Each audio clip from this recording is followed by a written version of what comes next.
जनप्रतिनिधिको काँधमा समृद्धिको दायित्व आएको राष्ट्रपतिको उद्घोष। आगामी निर्वाचनका लागि पनि हालको मानक कायम राख्न प्रधानमन्त्रीको जोड। सरकार पहिले शासक हुन्थ्यो, अहिलेको सरकार सहजकर्ता बनेर निर्वाचन सफलतापूर्वक सम्पन्न भएको गृहमन्त्री ओम प्रकाश अर्यालको भनाई। गृहमन्त्री अर्यालसँगको विशेष कुराकानी। पहिला सरकार शासक बन्थ्यो, अहिले सरकार सहजकर्ता हुन्। प्रतिनिधि सभाका ज्येष्ठ सदस्य अर्जुन नरसिंह केसीद्वारा पद तथा गोपनीयताको शपथ। र नवनिर्वाचित सांसद बालेन शाहले चैत 13 गते रामनवमीका दिन प्रधानमन्त्रीको शपथ लिने। शपथ समारोहमा वैदिक र बौद्ध परम्परा अनुसार स्वस्ति वाचन गरिने।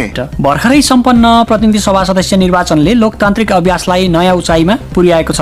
यसै सन्दर्भमा निर्वाचन आयोगले आज काठमाडौँको बहादुर भवनमा एक विशेष चियापान कार्यक्रम आयोजना गर्यो। कार्यक्रमलाई सम्बोधन गर्दै राष्ट्रपति रामचन्द्र पौडेलले निर्वाचन लोकतन्त्रको मेरुदण्ड भएको बताउनुहुँदै अबको मुख्य जिम्मेवारी जनप्रतिनिधिको काँधमा आएको उल्लेख गर्नुभएको छ। लोकतन्त्रले प्रदान गरेको आफ्ना प्रतिनिधि चुन्ने अधिकारको प्रयोग गरी यो महान उत्सवमा नेपाली नागरिकले देखाउनु भएको उत्साहपूर्ण सहभागिताले हाम्रो लोकतान्त्रिक प्रणाली प्रतिको अटुट विश्वासलाई पुनः पुष्टि गरेको छ।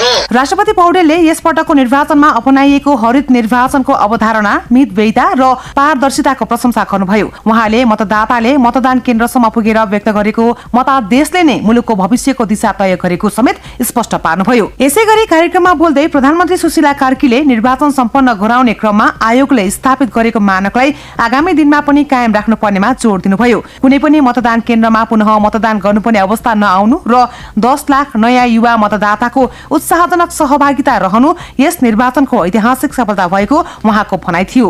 विशेष परिस्थितिमा सम्पन्न यस निर्वाचनले थुप्रै नवीन र सकारात्मक अभ्यासहरू स्थापित गरेको छ। कार्यक्रममा विभिन्न राजनीतिक दलका नेता, संवैधानिक निकायका प्रमुख तथा कूटनीतिक नियोगका प्रतिनिधिहरूको उपस्थिति रहेको थियो। निर्वाचन आयोगले स्वच्छ, निष्पक्ष र भयरहित वातावरणमा चुनाव सम्पन्न गरेको भन्दै सहभागीहरूले खुशी व्यक्त गरेका छन्। निर्वाचनले दिएको नयाँ म्यान्डेट सँगै अब मुलुक आर्थिक विकास र राजनीतिक स्थिरताको बाटोमा अघि बढ्ने अपेक्षा गरिएको छ। प्रतिनिधि सभाका नवनिर्वाचित ज्येष्ठ सदस्य अर्जुन नरसिंह केसीले आज राष्ट्रपति भवन शीतल निवासमा आयोजित विशेष समारोहका बीच पद तथा गोपनीयताको शपथ लिनुभएको छ। राष्ट्रपति रामचन्द्र पौडेलले उहाँलाई पदको शपथ गराउनु भएको हो। भोलि बिहिबार उहाँले अन्य 274 जना नवनिर्वाचित सांसदहरूलाई शपथ गराउने कार्यक्रम तय गरिएको छ। मुलुक नयाँ संसदीय अभ्यासको सङ्घारमा उभिएका बेला आज शीतल निवास र सिंहदरबारमा विशेष चहलपहल देखियो। फागुन 21 गते सम्पन्न आम निर्वाचनपछि जनअनुमोदित प्रतिनिधिहरूको सभा अर्थात् प्रतिनिधि सभाले अब आफ्नो अभिभावक पाएको छ। आज राष्ट्रपति भवन शीतल निवासमा आयोजित एक समारोहका बीच राष्ट्रपति रामचन्द्र पौडेलले प्रतिनिधि सभाका नवनिर्वाचित ज्येष्ठ सदस्य अर्जुन नरसिंह केसीलाई पद तथा गोपनीयताको शपथ गराउनु भएको छ। 78 वर्षीय पाका राजनीतिज्ञ केसीले मुलुकको सर्वोच्च संस्थाका प्रमुखबाट शपथ लिइरहँदा समारोहमा उपस्थित उपराष्ट्रपति, प्रधान न्यायाधीश र मन्त्रीगणहरूको उपस्थितिमा नयाँ संसदको मार्ग प्रशस्त भएको आभास हुन्थ्यो। मुलुक र जनताप्रति पूर्ण वफादार रही पदीय गोपनीयता कायम राखी ईमानदारीका साथ गर्नेछु। शपथ ग्रहण लगतै सिंहदरबार पुग्नुभएका ज्येष्ठ सदस्य केसीलाई संसद सचिवालयका अधिकारीहरूले स्वागत गर्नुभएको थियो। सिंहदरबार स्थित कार्यकक्षमा पद बहाली गर्दै उहाँले संसदीय लोकतन्त्रको मर्यादा र जनताको आवाजलाई मुखरित गर्ने प्रतिबद्धता व्यक्त गर्नुभयो। पद बहालीपछि सञ्चारकर्मीहरूसँग संक्षिप्त कुराकानी गर्दै उहाँले अबको संसद र सरकार सामु जनताका असीमित आकांक्षाको चाङ रहेको र त्यसलाई सम्बोधन गर्नु नै साझा दायित्व हुने उल्लेख गर्नुभयो। कुनै पनि देशको संसद भनेको त्यो देशको संस्कृतिको राजनीतिक संस्कृतिको प्रतिनिधित्व गर्छ। त्यसको संरक्षक सभामुख, त्यसका सभामुख जहिले पनि निष्पक्ष, पारदर्शी र संसदभित्र प्रत्येक संसद सदस्यको विशेषाधिकारको रक्षक र तिनका सम्मानको संरक्षकको रूपमा सभामुखले भूमिका अदा गर्नुपर्छ। भोलि बिहिबार ज्येष्ठ सदस्य केसीले नै सिंहदरबार स्थित संसद भवनमा नवनिर्वाचित अन्य 274 जना सांसदहरूलाई शपथ गराउनु हुने कार्यक्रम छ। नयाँ सभामुखको चयन नभएसम्म उहाँले नै सदनको अध्यक्षता गर्नुहुनेछ। संसदको यो नयाँ यात्राले मुलुकको समृद्धिको सपनालाई कतिको साकार पार्छ त्यो त आगामी दिनले नै बताउनेछ।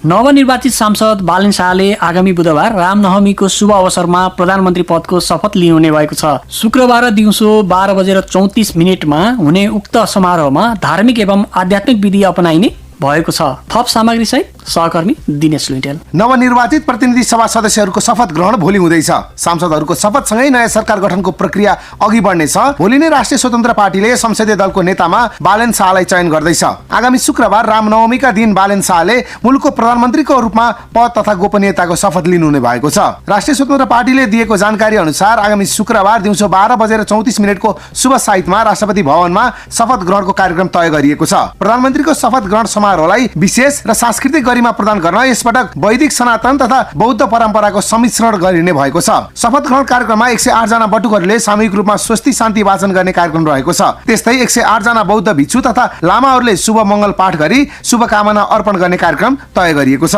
समारोहमा 7 वटा शङ्खबाट एकसाथ शङ्खनाद गरिने जनाइएको छ। योग र आध्यात्ममा 7 को संख्यालाई मानव शरीरका 7 चक्र र सन्तुलनको प्रतीक मानिन्छ। साथै 7 वटा शङ्ख बजाउनुलाई सप्तऋषिको उपस्थिति र आशीर्वाद प्राप्तिको माध्यमका रूपमा लिइने शास्त्रीय मान्यता रहेको छ। धार्मिक ग्रन्थहरूमा 7 को संख्यालाई पूर्णता, विजय र समृद्धिको संकेतका रूपमा व्याख्या गरिएको छ। शपथ ग्रहण पश्चात शुक्रबार नै दिउँसो 2:15 नवनियुक्त प्रधानमन्त्री शाहले सिंहदरबार स्थित प्रधानमन्त्री तथा मन्त्री परिषदको कार्यालय पुगी आफ्नो कार्यभार सम्हाल्नुहुने कार्यतालिका रहेको छ। उहाँ भोलि सांसद पदको शपथ लिए लगत्तै कार्यकारी प्रमुखको जिम्मेवारी सम्हाल्ने तयारीमा लाग्नु भएको हो। जेएनजी आन्दोलनपछिको अत्यन्तै चुनौतीपूर्ण र संक्रमणकालीन अवस्थामा गत भदौ 30 गते गृहमन्त्रीको कार्यभार सम्हाल्नुभएका ओम प्रकाश अर्याल आफ्नो 6.5 महिने कार्यकाल पूरा गरी भोलि बिदा लिँदै हुनुहुन्छ। नवनिर्वाचित सरकारले पर्सि शुक्रबार जिम्मेवारी सम्हाल्ने तयारी गरिरहँदा अर्यालको कार्यकाल मुख्यतः ध्वस्त भौतिक संरचनाको पुनर्निर्माण, आन्दोलनका घाइते तथा शहीद परिवारको न्यायोचित व्यवस्थापन र मुलुकलाई एउटा ऐतिहासिक तथा शान्तिपूर्ण प्रतिनिधि सभा निर्वाचनतर्फ डोर्याउन केन्द्रित रह्यो। गृह प्रशासनमा प्रविधि मैत्री सेवा र नीतिगत सुधारका कतिपय साहसिक जग बसालेर बिदा हुन लाग्नुभएका गृहमन्त्री अर्यालसँग उहाँको कार्यकालको समीक्षा, चुनाव अघि र पछिको सुरक्षा अवस्था र बहुप्रतीक्षित गौरीबहादुर कार्की आयोगको प्रतिवेदन लगायतका विषयमा केन्द्रित रहेर आजको घटना र विचार कार्यक्रममा हामीले विशेष कुराकानी गरेका छौँ। यहाँलाई रेडियो नेपालको स्टुडियोमा स्वागत छ। धन्यवाद। तपाईँले 2082 भदौ 30 मा कार्यभार सम्हाल्दै गर्दा देश जेएनजी आन्दोलनपछिको त्रासदीपूर्ण र अन्यल अवस्थामा थियो। आज 192 दिन गृह प्रशासनको नेतृत्व गरेर बिदा हुँदै गर्दा आफूलाई सुम्पिएका 3 मुख्य जिम्मेवारी शान्ति, सुरक्षा, सुशासन र निर्वाचन कुन हदसम्म पूरा भएको ठान्नुहुन्छ? भदौ 23 र 24 पछिको अवस्था चाहिँ कानुनी राज्यविहीनको अवस्था थियो। त्यो कानुनी राज्यविहीनताको अवस्थालाई फेरि चाहिँ कानुनी राज्यको अवस्थामा पुर्याउनको लागि, कानुनी राज्यको पुनर्बहाली गर्नको लागि सुरुमा चाहिँ स्थितिको सामान्यीकरण गर्नुपर्ने थियो। एकदम द्वन्द्वात्मक थियो, शत्रुतापूर्ण पनि थियो, डर त्रास थियो, राज्यका संयन्त्रहरूले काम गर्न छोडेको अवस्था थियो। त्यतिखेर हामीले कानुनी राज्यको बहाली गर्नु पूर्व स्थिति सामान्यीकरण गर्ने, त्यो हिंसात्मक द्वन्द्वलाई चाहिँ दोहोरिन नदिने, शत्रुतापूर्ण व्यवहार चाहिँ दोहोरिन नदिने कुराको प्रत्याभूति गर्नुपर्ने थियो। सुरुमा हामीले स्थितिको सामान्यीकरण गर्यौँ सिचुएसन नर्मलाइजेसनको प्रोसेसबाट। त्यसपछि कानुनी राज्यको बहाली गर्यौँ हामीले। अब दण्डहीनता हुन नदिने कुराहरू, यदि कसैले यस्ता गैर कानुनी काम गर्छ भने कानुनको दायरामा ल्याउने कुराहरू, अब कानुनी राज्यको केही आधारभूत मान्यताहरू स्थापित भइसकेपछि अनि फेरि सुशासनका मान्यताहरूमा पहिलाभन्दा राम्रो गर्नुपर्ने, किन सुशासन नभएको कारणले विद्रोह भएको थियो। त्यसकारणले सुशासन र सेवा प्रवाहलाई सुदृढीकरण गर्ने कुरालाई हामीले सम्बोधन गर्यौँ। यी सबै आयामबाट हेर्दाखेरि अहिले अवस्था एकदमै मजबुत छ। पहिलाको भन्दा कानुनी राज्यको अवस्था पनि राम्रो छ, सुशासनको अवस्था पनि राम्रो छ र सेवा प्रवाह सुदृढीकरणको अवस्था पनि पहिलाभन्दा राम्रो छ। केही नमुना जिल्ला प्रशासन कार्यालयहरू हेर्नुभयो भने, जस्तो काठमाडौँ जिल्ला प्रशासन कार्यालय हेर्नुभयो भने पहिला र अहिले आकाश पातालको फरक छ। राष्ट्रपति रामचन्द्र पौडेलले निर्वाचन मार्फत जनताले प्रकट गरेको मतले जनप्रतिनिधिको काँधमा ठूलो दायित्व आएको बताउनु भएको छ। प्रतिनिधि सभा सदस्य निर्वाचन 2082 सम्पन्न भएको अवसरमा निर्वाचन आयोगले आज काठमाडौँमा आयोजना गरेको जलपान कार्यक्रममा राष्ट्रपति पौडेलले सामाजिक न्याय र सुशासन कायम गर्दै मुलुकलाई समृद्ध बनाउने काममा एकजुट भएर लाग्न सबैमा आह्वान गर्नुभयो। राष्ट्रपति पौडेलले निर्वाचनमा मतदाताले व्यक्त गरेको मतादेशले मुलुकको भविष्यलाई दिशा निर्देश गरेको बताउनुभयो। लोकतन्त्रले प्रदान गरेको आफ्ना प्रतिनिधि चुन्ने अधिकारको प्रयोग गरी महान उत्सवमा नेपाली नागरिकले देखाउनु भएको उत्साहपूर्ण सहभागिताले हाम्रो लोकतान्त्रिक प्रणाली प्रतिको अटुट विश्वासलाई पुनः पुष्टि गरेको छ र संघीय लोकतान्त्रिक गणतन्त्रलाई थप सुदृढ तुल्याएको छ। मतदाताले मतदान केन्द्रसम्म पुगेर व्यक्त गर्नुभएको मतादेशले मुलुकको भविष्यलाई दिशानिर्देश गरेको छ। निर्वाचन मार्फत जनताले प्रकट गरेको स्वतन्त्रता, सामाजिक न्याय, सुशासन, विकास र मुलुकको समृद्धिका लागि एकजुट भएर काम गर्नुपर्ने ठूलो दायित्व अब जनप्रतिनिधिको काँधमा आएको छ। राष्ट्रपति पौडेलले निर्वाचन आयोगले मतदाताको सहभागिता बढाउने, पारदर्शिता, आचार संहिताको कार्यान्वयन र हरित निर्वाचनको अवधारणा कार्यान्वयन गर्ने लगायत क्षेत्रमा उल्लेखनीय कार्य गरेको बताउनुभयो। त्यस अवसरमा प्रधानमन्त्री सुशीला कार्कीले देशभरका कुनै पनि मतदान केन्द्रमा पुनः मतदान गर्नु नपर्ने गरी शान्तिपूर्ण रूपमा निर्वाचन सफल भएको मानक आगामी निर्वाचनमा कायम गर्नुपर्नेमा जोड दिनुभयो। कानूनी र राजनीतिक शून्यता, सुरक्षा, संवेदनशीलता रहेको स्मरण गर्नुहुँदै प्रधानमन्त्री कार्कीले चुनौतीपूर्ण अवस्थामा पनि आयोगको अटुट र सरकारको सहयोगले निर्वाचन सम्पन्न भएको जानकारी दिनुभयो। प्रधानमन्त्री कार्कीले यसपटक लोकतान्त्रिक मूल्य मान्यता सुदृढ बनाउन जनताले स्पष्ट जनादेश दिएको बताउनुभयो। यस निर्वाचन मार्फत आम मतदाताले स्थिर सरकार, सुशासन र समृद्धिको पक्षमा प्रष्ट जनादेश दिनुभएको छ। वर्तमान सरकार गठन हुँदा पाएको मुख्य जिम्मेवारी निर्वाचन सम्पन्न गराउनु थियो, तर हामीले यो जिम्मेवारी लिँदा देशको सुरक्षा अवस्था संवेदनशील थियो, सुरक्षाकर्मीका हतियार खोसिएका थिए, राजनीतिक दलहरूबीच सम्वादहीनता थियो, समग्रमा एक प्रकारको कानूनी र राजनीतिक शून्यता थियो। यी सबै परिदृश्यका बीच 6 महिनाभित्र निर्वाचन सम्पन्न गरेर देशलाई संविधान र लोकतन्त्रको मार्गमा ल्याई छाड्ने प्रतिबद्धताका साथ हामीले यो जिम्मेवारी लिएका थियौँ, जुन सहज कार्य थिएन। तर सरकारले आफ्नो सम्पूर्ण शक्ति, स्रोत र प्रतिबद्धता यस कार्यमा समर्पित गर्यो। कार्यक्रममा कार्यवाहक प्रमुख निर्वाचन आयुक्त रामप्रसाद भण्डारीले विभिन्न जटिलता र व्यवधान बेहोरेर पनि निर्वाचन आयोगले घोषित मितिमै स्वच्छ, निष्पक्ष रूपमा निर्वाचन सम्पन्न गरेको बताउनुभयो।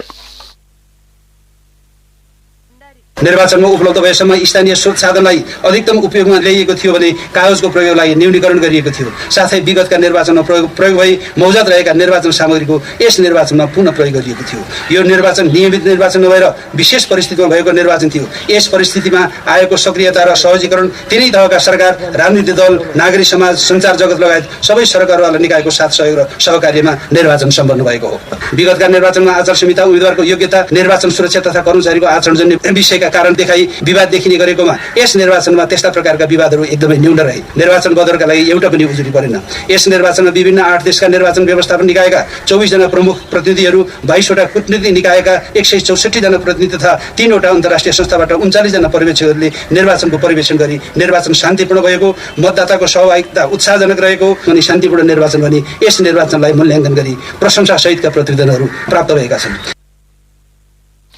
कार्यवाहक प्रमुख आयुक्त भण्डारीले निर्वाचन मार्फत जनताको सार्वभौम अधिकारको अभ्यास सुनिश्चित गर्ने र लोकतन्त्रको थप सुदृढीकरणमा योगदान पुर्याउने प्रमुख दायित्व आयोगले पूरा गरेको उल्लेख गर्नुभयो।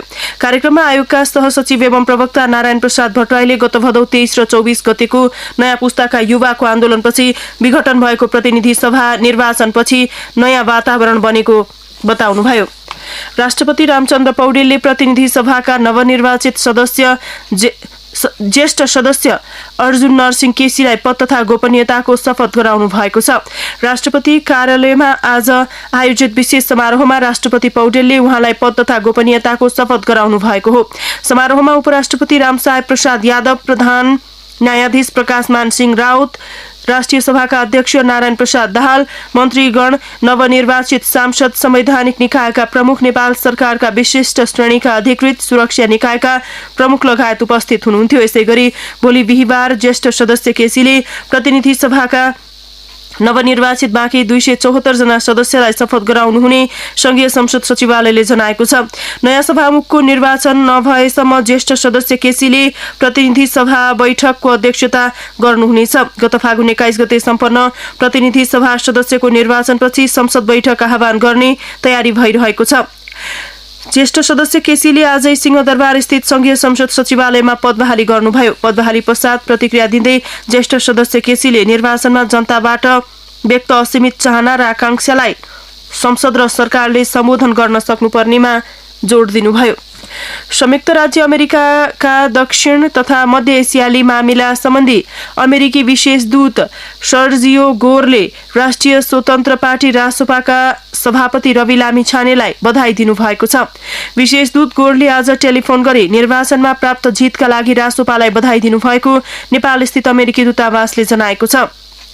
टेलिफोन वार्ताका क्रममा उहाँले अमेरिका नेपालको नयाँ सरकारसँग सहकार्य गर्दै आर्थिक साझेदारी सुदृढीकरण गर्न र दुई देशबीचको मित्रतालाई अझ गहिरो बनाउन उत्सुक रहेको उल्लेख गर्नुभएको छ। राष्ट्रपति रामचन्द्र पौडेल समक्ष सर्वोच्च अदालत न्याय परिषद र न्याय सेवा आयोगको आर्थिक वर्ष 2081-82 को प्रतिवेदन पेश गरिएको छ। राष्ट्रपति भवन शीतल निवासमा आज आयोजित कार्यक्रममा राष्ट्रपति पौडेल समक्ष सर्वोच्च अदालतका प्रधान न्यायाधीश प्रकाश मानसिंह राउतले प्रतिवेदन पेश गर्नुभएको हो। सो अवसरमा राष्ट्रपति पौडेलले न्याय प्रशासनलाई छिटो छरितो पहुँचयोग्य र जनउत्तरदायी बनाई न्यायपालिका प्रतिको जनआस्था र विश्वास दरिलो बनाउन सके न्यायपालिकाको मूल्य मान्यता सधैँ जीवन्त रहने बताउनुभयो। राष्ट्रपति पौडेलले पछिल्लो समय समग्र न्यायिक प्रक्रियामा आधुनिक तथा समसामयिक विधि र पद्धतिको अभ्यास हुन थालेको तथा सूचना प्रविधिको प्रयोगले मुद्दा दर्तादेखि फैसला कार्यान्वयनसम्मको समग्र न्यायिक प्रक्रियामा सहजता र पारदर्शिता कायम हुनु अनुकरणीय रहेको उल्लेख गर्नुभयो। राष्ट्रपति पौडेलले जस्तोसुकै परिस्थितिमा पनि न्यायिक काम कारबाहीमा कुनै प्रकारको प्रतिकूल असर पर्नु हुँदैन भन्ने आफ्नो मान्यता रहेको बताउनुभयो। मध्यपूर्व क्षेत्रमा भएको युद्धको प्रत्यक्ष असर नेपालको पर्यटन क्षेत्रमा पनि परेको छ। अमेरिका, युरोप लगायतका देशहरूबाट नेपाल आउने पर्यटकको धेरैजसो ट्रान्जिट स्थान दुबई, कतार रहेको र ती स्थान युद्धका कारण प्रभावित हुँदा पर्यटकीय सिजन भए पनि पर्यटकहरूको संख्यामा कमी आएको पोखराका पर्यटन व्यवसायीहरू बताउँछन्।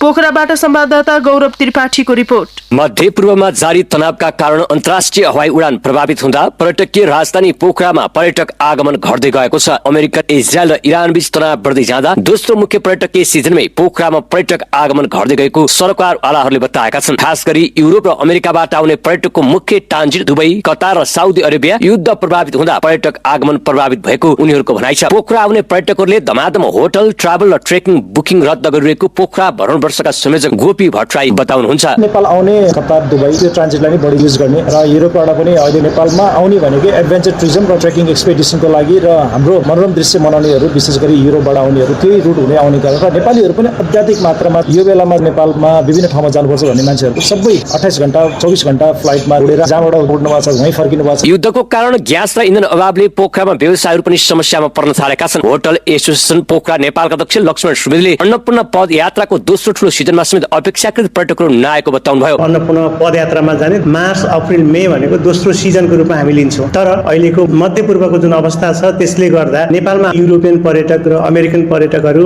पदयात्राको लागि आउनुहुन्छ र त्यो द्वन्द्वको कारणले गर्दा अमेरिकन पर्यटकहरू एकदमै न्यून। पोखरामा पर्यटन क्षेत्रमा मात्रै 600 अर्बको लगानी रहेको छ। अमेरिका र इरान बीचको युद्धका कारण पोखरामा पर्यटकीय गतिविधिका लागि हुने अग्रिम बुकिङहरू रद्द भइरहेको पर्यटन व्यवसायी नेत्र पौडेल बताउनुहुन्छ। एसियामा लडाईँ भइरहेछ। इरान, अमेरिका र इजरायलसँगको लडाईँले गर्दा जहाजहरू क्यान्सल भएको अवस्था छ। त्यो अवस्थामा हाम्रा होटलका, ट्राभलका, ट्रेकिङका सबै बुकिङहरू रद्द हुने क्रम बढेको देखिन्छ। पोखरामा दैनिक 40,000 पर्यटक राख्न सक्ने क्षमताका होटलहरू रहेका छन्। कोरोना भाइरसको महामारीपछि बिस्तारै लयमा फर्कँदै गएको नेपालको पर्यटन व्यवसाय मध्यपूर्वमा बढ्दो तनावले फेरि प्रभावित हुने देखिएको छ। गौरव त्रिपाठी, रेडियो नेपाल। राष्ट्रिय गौरवको आयोजना कर्णाली करिडोर अन्तर्गत सड़क सुधारसँगै कालोपत्र निर्माण कार्य तीव्र गतिमा अघि बढेको छ। गत वर्ष पहिलो पटक कालोपत्रका लागि 3 अर्ब रुपियाँ भन्दा बढीको ठेक्का भएपछि निर्माण कार्यले गति लिएको हो। सड़क विभाग अन्तर्गत उत्तर दक्षिण व्यापारिक मार्ग विस्तार आयोजना खुलालु सरिसल्ला सड़क आयोजना कोल्टीका अनुसार करिडोरको 50 किलोमिटर सड़क खण्डमा कालोपत्र सहित सुधार कार्य शुरू गरिएको छ। आयोजना प्रमुख सुन्दर लामाका अनुसार उक्त खण्ड 2 प्याकेजमा विभाजन गरी ठेक्का सम्झौता गरिएको हो। वाणिज्य आपूर्ति तथा उपभोक्ता संरक्षण विभागले स्थलगत अनुगमनका क्रममा कैफियत देखिएपछि 3 वटा फर्मलाई नगद जरिवाना गरेको छ। विभागका अनुसार दशरथ ग्रोसरी प्राली इमाडोललाई 50,000, शाह इन्टरप्राइजेस सूर्यविनायक बालकोटलाई 10,000 जरिवाना गरेको छ। स्थलगत अनुगमनको क्रममा कानून विपरीतको कारोबार भएको पाइएपछि जरिवाना गरिएको हो। थप कुल 15 फर्मलाई भने विभागले सुधारात्मक निर्देशन दिएको छ। आम नागरिकमा सचेतनाको अभाव तथा लापरवाहीले गर्दा गर्मीयाममा वनडढेलोका घटना बढी हुने गरेका छन्। वनडढेलोले वन्यजन्तु, जडीबुटी, पानीका स्रोत तथा मानव बस्तीमा ठूलो जनधनको क्षति समेत हुने गरेको छ। हरेक वर्ष पाल्पाका पनि धेरै स्थानमा डढेलोका कारण ठूलो आर्थिक तथा मानवीय क्षति हुने गरेको छ।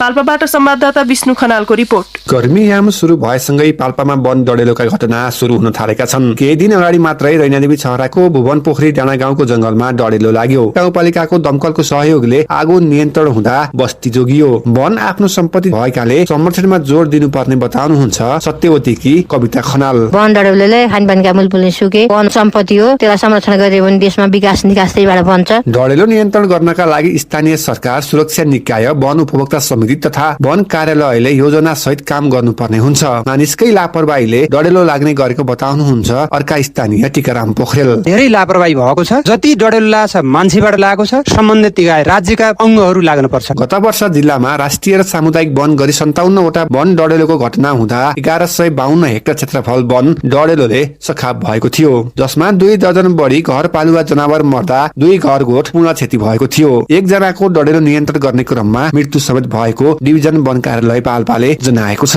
डढेलो नियन्त्रण गर्न प्रचार प्रसारसँगै प्रविधिको प्रयोग गरिएको डिभिजन वन कार्यालय पाल्पाका सूचना अधिकारी खेल बहादुर तामाङले बताउनुभयो। सचेतनाको लागि प्रचार प्रसार गरिरहेका छौं भने प्रविधिको पनि प्रयोग गरिरहेका छौं। आगलागी क्षेत्र कुन अवस्थामा छ त्यसको आकलन गर्नको लागि हामीले ड्रोनको समेत प्रयोग गर्छौं। यो वर्ष हामीले त्यो ड्रोन खरिदको प्रक्रिया पनि भइसकेको छ। डढेलो नियन्त्रण गर्न जिल्लामा पर्याप्त स्रोत साधनको अभाव छ। रामपुर नगरपालिका, तानसेन नगरपालिका र रैनादेवी छहरा गाउँपालिका गरी जिल्लामा 4 वटा दमकलले जिल्ला भित्र मात्र नभई छिमेकी जिल्लामा समेत सेवा दिनु परेको छ भने कतिपय स्थानमा दमकल पुग्ने सडक समेत नहुँदा रुखका हाँगा बिगाले डढेलो नियन्त्रण गर्नुपर्ने बाध्यता छ। डढेलो लगाउनेलाई कारबाही हुने र डढेलो नियन्त्रणका लागि तयारी अवस्थामा रहेको सहायक प्रमुख जिल्ला अधिकारी ऋषिराम सुवेदीले बताउनुभयो। पिटानी गरेर आगो लगाउने कोही मान्छे छ भने कानूनको दायरामा ल्याएर जेल सजाय जरिमाना गर्ने कानूनी व्यवस्था जिल्ला प्रहरी कार्यालय, सशस्त्र प्रहरी बल र नेपाली सेना पनि वन डढेलो नियन्त्रणको लागि तयारी अवस्थामा रहिरहनु भयो। वन डढेलो मानवीय लापरवाहीले हुने भएकाले सम्बन्धित निकायले सचेतना र यसबाट हुने क्षतिका विषयमा नागरिकलाई बुझाउन जरुरी छ भने नागरिक स्वयं सचेत भएर आगलागीका घटना हुनै नदिन आवश्यक छ। विष्णु खनाल, रेडियो नेपाल, पाल्पा। स्वदेशी तथा विदेशी पर्यटकलाई सार्वजनिक स्थानमा पैसा बार्गेनिङ गरी अवैध धन्दा सञ्चालन गर्ने 20 विदेशी महिला पक्राउ परेका छन्। काठमाडौँ महानगरपालिका 26 ठमेल स्थित सार्वजनिक सड़कबाट प्रहरीले ती महिलालाई पक्राउ गरेको हो। पक्राउ परेका सबै महिला युगाण्डाका रहेका छन्। प्रहरीले आज उनीहरूलाई सार्वजनिक गरेको हो। अब अन्तर्राष्ट्रिय समाचार। अमेरिकाले इरानसँग जारी द्वन्द्व अन्त्य गर्ने उद्देश्यले 15 बुँदे युद्धविराम प्रस्ताव अघि सारेको छ। प्रस्ताव हालसम्म सार्वजनिक नगरिए पनि इरानले युद्धविराम प्रस्ताव प्राप्त गरेको पाकिस्तानले जनाएको छ। अमेरिका र इरान बीचको वार्ताका लागि पाकिस्तानले मध्यस्थताको भूमिका निर्वाह गरेको छ। इजरायलका एक मन्त्रीले युद्धविराम प्रस्ताव राम्रो भए पनि इरानले भने अस्वीकार गर्न सक्ने दावी गर्नुभयो। इरानले साउदी अरेबिया र कुवेतमा आज पनि ड्रोन आक्रमण गरेको जनाइएको छ। भारतीय प्रधानमन्त्री नरेन्द्र मोदी र अमेरिकी राष्ट्रपति डोनाल्ड ट्रम्प बीच मध्यपूर्वको अवस्था र स्ट्रेट अफ हर्मुजलाई खुल्ला राख्ने विषयमा टेलिफोन वार्ता भएको छ। दुई नेता बीचको कुराकानीपछि सामाजिक सञ्जाल एक्समा भारतीय प्रधानमन्त्री मोदीले लेख्नु भएको छ, मध्यपूर्वको अवस्थाबारे म र अमेरिकी राष्ट्रपति ट्रम्प बीच उपयोगी विचारहरूको आदान प्रदान भएको छ। प्रधानमन्त्री मोदीले स्ट्रेट अफ हर्मुज खुला, सुरक्षित र पहुँचयोग्य रहेको सुनिश्चित गर्नु सम्पूर्ण विश्वको लागि आवश्यक छ भन्नुभयो। मोदीले 21 मार्चमा इरानका राष्ट्रपति मसुद पेजेस्कियानसँग क्षेत्रीय घटनाक्रमबारे पनि कुरा गर्नुभएको थियो। इरानसँग युद्ध जारी रहँदा अमेरिकाले मध्यपूर्वमा 1000 सेना पठाउने तयारी गरेको छ। अमेरिकी रक्षा मन्त्रालय पेन्टागनले इरान नजिक मध्यपूर्वी क्षेत्रमा तैनात गर्ने गरी ठूलो संख्यामा एयरबोर्न सैनिक पठाउने तयारी गरेको अन्तर्राष्ट्रिय सञ्चार माध्यमहरूले जनाएका छन्। अमेरिकी अखबार द न्यूयोर्क टाइम्सका अनुसार पेन्टागनले 82औं एयरबोर्न डिभिजन अन्तर्गतका 2000 बढी सैनिकहरू मध्यपूर्वमा पठाउने तयारी गरेको छ। ती सैनिकहरू राष्ट्रपति डोनाल्ड ट्रम्पलाई थप सैन्य विकल्प उपलब्ध गराउने उद्देश्यले पठाइँदैछन्, पेन्टागनका एक अधिकारीले टाइम्ससँग भनेका हुन्। अन्तर्राष्ट्रिय समाचार संस्था एसोसिएट प्रेस एपीले 1000 भन्दा बढी सैनिक छिट्टै मध्यपूर्व पठाउने अमेरिकाको तयारी रहेको उल्लेख गरेको छ। अब आर्थिक समाचार। यस आर्थिक समाचारको साथमा नेपाल बैंक लिमिटेड, नेपालको पहिलो बैंक। चितवन जिल्लामा कोरोना महामारीका कारण बन्द भएका विभिन्न उद्योगहरू अझै पनि सञ्चालनमा आउन सकेका छैनन्। कोभिडका कारण बन्द भएका 16वटा इटा उद्योगहरू मध्ये 2वटा मात्र हाल सञ्चालनमा आएका छन्। चितवन इटा उद्योग संघका अध्यक्ष नारायण सापकोटाले कोभिडपछि बन्द भएका 2 उद्योग मात्र पुनः सञ्चालनमा आएको जानकारी दिनुभयो। चितवन जिल्लामा विक्रमसम्म 2040 तिरबाट व्यावसायिक इटा उत्पादन सुरु भएको थियो। अध्यक्ष सापकोटाका अनुसार पूर्वबाट त्यहाँ आउने इटाको अस्वस्थ प्रतिस्पर्धा, माटो, कोइला र जनशक्तिको अभाव लगायतका कारण उद्योगहरू बन्द भएका हुन्। अहिले चितवनमा पूर्वबाट आउने इटाको भरमा भौतिक पूर्वाधार निर्माणका कामहरू भइरहेको अध्यक्ष सापकोटाले जानकारी दिनुभयो। नेपाल उद्योग वाणिज्य महासंघको 60औं वार्षिक साधारण सभा तथा निर्वाचनले निजी क्षेत्रका उद्योगी व्यवसायीहरू बीच चुनावी सरगर्मी बढ्दै गएको छ। महासंघको कार्यकारिणी समितिको 15औं बैठकले गरेको निर्णय अनुसार यही चैत 29 गते महासंघको साधारण सभा र त्यस लगतै चैत 30 गते निर्वाचन हुने कार्यक्रम तय गरिएको छ। महासंघका अनुसार साधारण सभा ललितपुरको ग्वारको स्थित होटल रोयल टुलिपमा प्रारम्भ भई काठमाडौँको कमलादी स्थित नेपाल प्रज्ञा प्रतिष्ठानमा सम्पन्न हुनेछ। नेपाल उद्योग वाणिज्य महासंघको विधान अनुसार वरिष्ठ उपाध्यक्ष स्वतः अध्यक्ष हुने र अन्य पदहरूमा निर्वाचन हुने व्यवस्था रहेको छ। वरिष्ठ उपाध्यक्ष पदका लागि 2 छुट्टा-छुट्टै प्यानलको घोषणा गरी उद्योगी व्यवसायीहरू चुनावी प्रतिस्पर्धामा अघि बढेका छन्। निजी क्षेत्रको नेतृत्व चयनलाई मुलुकको नीतिगत मार्गनिर्देशन र आर्थिक एजेन्डा तय गर्ने महत्त्वपूर्ण फोरमको रूपमा हेर्ने गरिन्छ। हाल मुलुकमा आर्थिक सुस्तता, लगानी संकुचन, नीतिगत अनिश्चितताबाट गुज्रिरहेको अवस्थामा महासंघको नयाँ नेतृत्वले कस्तो रणनीति अवलम्बन गर्न सक्छ र कस्तो नेतृत्व आउँछ भन्ने चासोको विषय बनेको छ। देशको प्रमुख भन्सार नाका वीरगञ्जबाट चालु आर्थिक वर्षको फागुन मसान्तसम्ममा 1 खर्ब 23 अर्ब 67 करोड मूल्य बराबरको इन्धन नेपालमा भित्रिएको छ। विगत केही समय यता मध्यपूर्वी देशमा उत्पन्न तनावको कारण इन्धन आयात प्रभावित भए पनि गत वर्षको तुलनामा 1 खर्ब 41 करोड बढीको इन्धन आयात भएको वीरगञ्ज भन्सार कार्यालयले जनाएको छ। गत आर्थिक वर्षमा वीरगञ्ज नाकाबाट 1 खर्ब 22 अर्ब 26 करोड मूल्य बराबरको विभिन्न इन्धन नेपालमा भित्रिएको थियो। नेपाली बजारमा मंगलबारसम्म घटेको सुनको भाव बुधबार भने उच्च रकमले बढेको छ।